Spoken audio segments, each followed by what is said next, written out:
There was a time not long ago when men, women, and children perceived the pilot and his plane, and through them saw the wonder of a new dimension opening to man.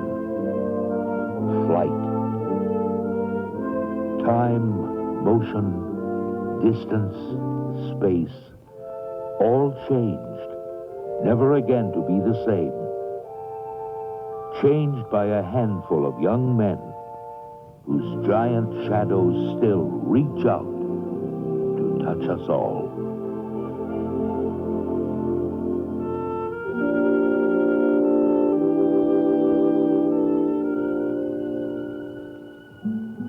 In a look at history past, there was a man named Frank Wood in Panama City, Florida, who long ago led a raucous life of speed.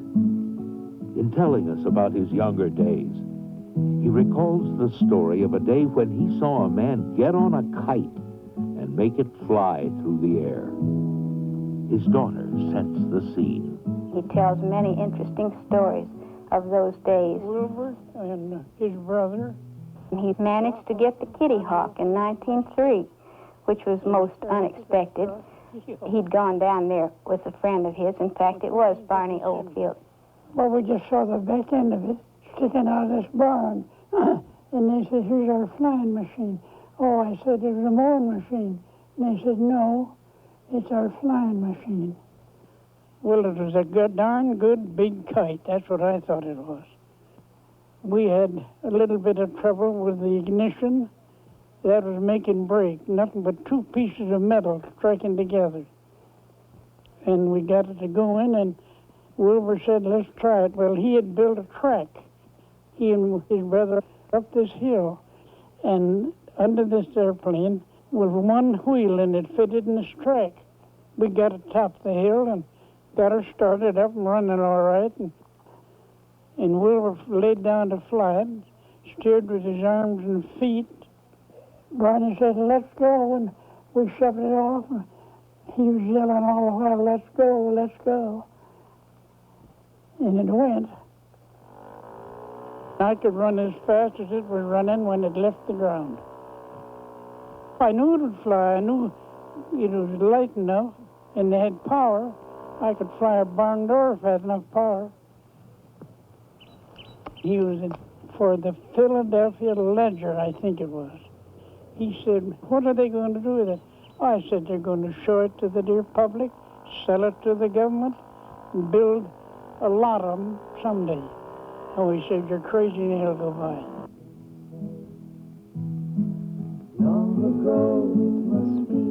At the age of 98, Frank Wood died in the summer of 1975. With him passed vivid memories of the birth of aviation.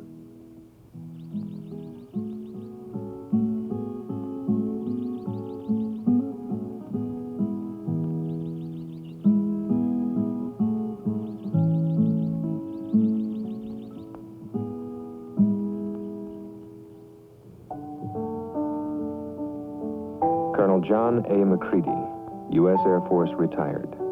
Chief test pilot for the Army Air Service during the early 1920s and holder of the official altitude, endurance, and distance records for powered flight throughout this period. On May 2nd, 1923, he and his flying partner, Lieutenant Oakley Kelly, took off from Long Island, New York, for San Diego, California, on the first non-stop crossing of the continental United States. This is the Aviation Hall of Fame, and that's due to the high altitude flying, 40,800 feet, and from work as a test pilot and for the transcontinental non-stop flight. And that's when Kelly and I made the transcontinental non-stop flight. It's just after we stepped out of the airplane. We landed at San Diego. MacReady's own words, written shortly after the historic transcontinental flight, best describe his feelings upon landing in San Diego. Driving a big, heavy plane like the T-2 for 2,700 miles across a continent without stopping certainly gives one an appetite. The big monoplane bounced and bounced, but did not rise. When we went over the 20-foot drop-off at the end of the runway, we didn't quite settle back to earth. The T-2 was flying. We followed this railroad through the canyons, and it got to a point where the clouds were getting low, and it looked like a storm coming up. Then it got dark, and we came out in the moonlight. Well, when we didn't know where we were. That was a period of considerable worry, but we made a pretty good guess. As we approached San Diego, my thoughts were, well, nobody's interested in this. Nobody knows that we're even making this flight.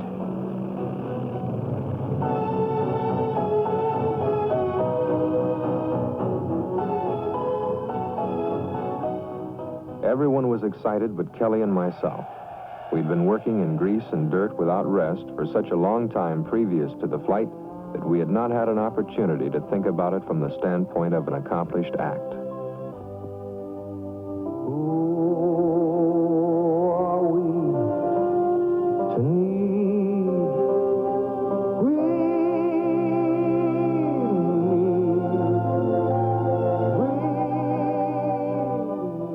I've been across the continent a few times recently, and it seems so simple and so easy when compared to Kelly and my trying to follow this railroad. I begin to realize it now more than I did then.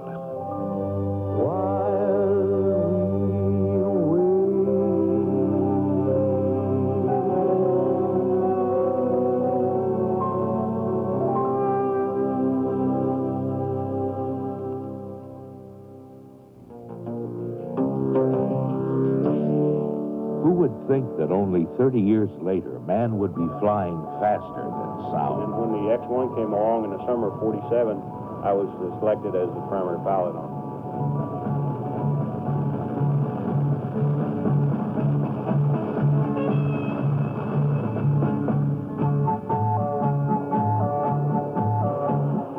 We'd never flown an airplane much above 80% of the speed of sound.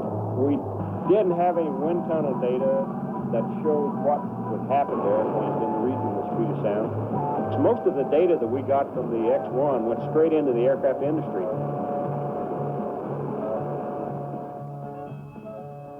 And of course the F-86 was being constructed at that time, and they built into the F-86 the capability of trimming the horizontal stabilizer. And of course the F-86 having a flying tail, it could maneuver circles around the MiGs above about 0.92 Mach number. And it really paid off. That really, finding that out with the X-1 was one of the most important things that came out of the X-1 program. We shot down, I think, about 12 MiG-15s for every F-86 we lost. And later in '53, we got our hands on a MiG-15, and I went over and flew the MiG-15, and the thing that got me was that when I first looked at it, there it was with a fixed horizontal stabilizer, and just as we expected, when we got the MiG-15 above about 0.92 Mach number, you had no control over it whatsoever, just like the X-1. General Yeager has received all of the country's top awards for his permanent contribution to the history of flight, and in 1973 became the youngest person ever to be enshrined in the Aviation Hall of Fame. Tough, the job he does above, I wouldn't have him change it for a king. An ordinary fella in a uniform I love, to wear a pair of silver wings.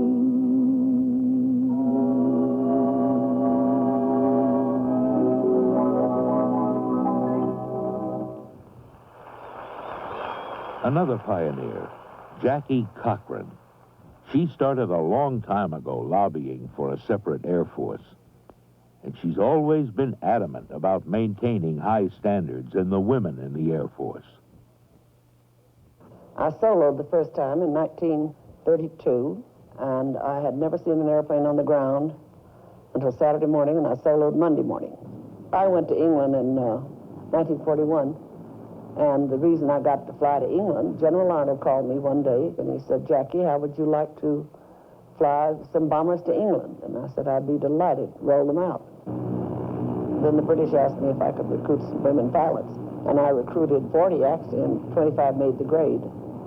General Arnold came over in June 1942 and said, how about coming home and training a bunch of women?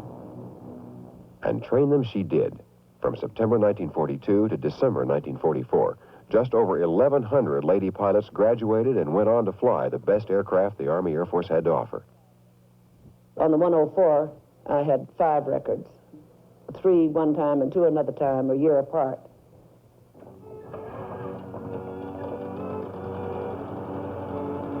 Kelly Johnson was never in the Air Force, but he was instrumental in making it what it is today, in business to fly. And Kelly Johnson designed airplanes, 40 of the most unique ever conceived. I don't consider that I'm retired, actually.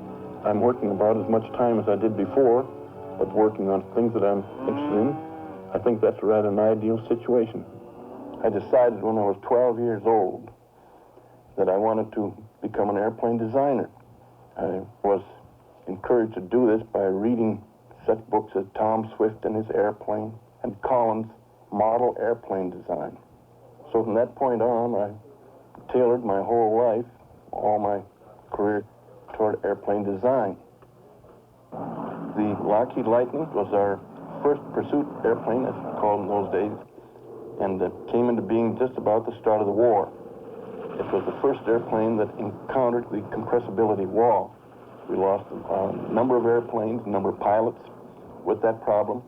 It was the hardest one that I'd faced up to the time. We learned how to overcome it by developing dive flaps and so on. We built some 10,000 of them, and it was a successful airplane. The F-104 came about as a result of Korea. In visiting the various air bases, the fighter pilots said, for once, let us have an airplane that can outfly and fly faster and higher than the enemy. Out of that came 2 airplanes, the F-100 and the 104, which is a lightweight fighter. And so we built the 104, which has developed into a fighter for the NATO nations, and now some 2,500 of them flying. It isn't the hardware. It's being able to lead people and have them want to do the job. At 29, he redesigned the World War II Hudson bomber. He designed and built the first Air Force jet, the P-80, in 143 days. He was responsible for the U-2 and the triple-sonic SR-71. It raced from New York to London in less than 2 hours. Looking forward, there's a great deal of history still to be made. Find out how to lead people, choose good people, and then get on worthwhile programs. There are lots of them coming up, things we don't foresee today. Certainly, life is still going to be full of adventure and rewards.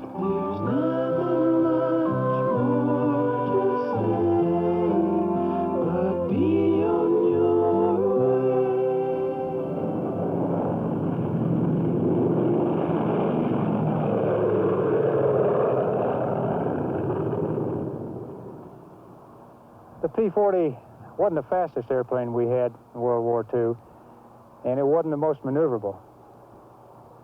But it was a very special machine to all those that flew it.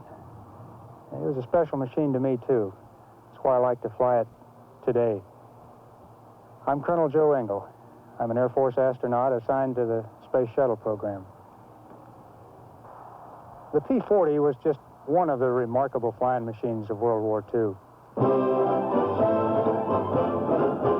Those magnificent men in their flying machines, they go up to the up, they go down to the down. They enchant all the ladies and steal the scenes with their up to the up, and their down to the down.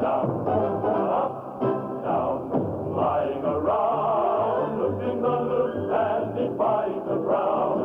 They're all rightfully keen, those magnificent men in their flying machines. Rightfully keen, those magnificent men, those magnificent men, those magnificent men in their flying machine.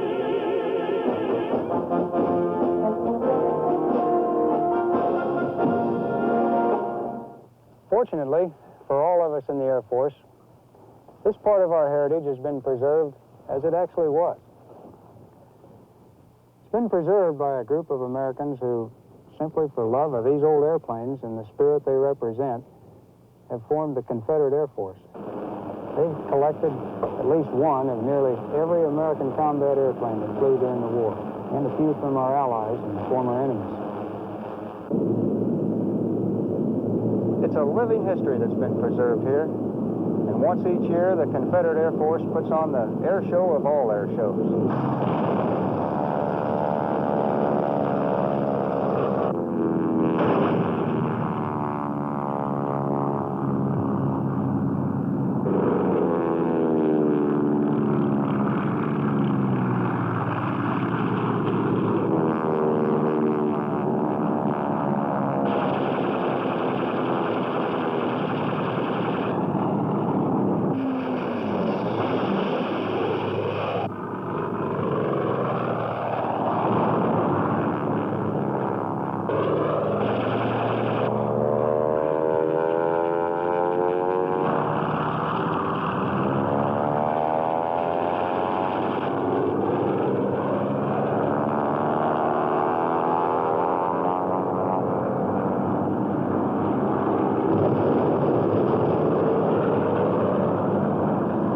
Couldn't have been won without these aircraft. They tell their story in the exploits of those that flew them. It was a remarkable time in the history of air power. It was a time to remember. Anyone else but me? Anyone else but me? No, no, no, don't sit under the apple tree. With anyone else but me, till I come marching home.